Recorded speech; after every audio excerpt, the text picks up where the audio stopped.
सर्वप्रथम तुम्हा सर्वांना वटपौर्णिमेच्या हार्दिक शुभेच्छा. तर आज आमच्याकडे सकाळी सकाळी काही अशा प्रकारे सुरुवात झाली. सिया झाली मोठी आणि सान्वी झाली छोटी. आता दोघींना कसं घेऊन जायचं थोडा मला विचारच होता, म्हणून मी सियाला झोपवून दिलं. त्यानंतर मी आणि सान्वीने छान अशी साधीशी तयारी करून घेतली.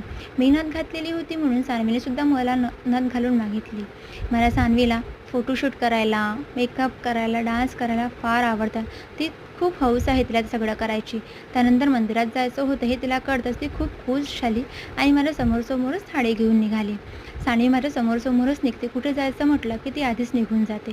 त्यानंतर तिथे गेल्यावर कळलं की तिथे फार गर्दी होती, म्हणून मी सान्वीला एका ठिकाणी बसवून ठेवलं. तिथे पण ती फार बोर होत होती. त्यानंतर मी वडाच्या झाडाची पूजा करून घेतली. तिथे खूप गर्दी होती. थोडा हळूहळूच पूजा करावी लागली.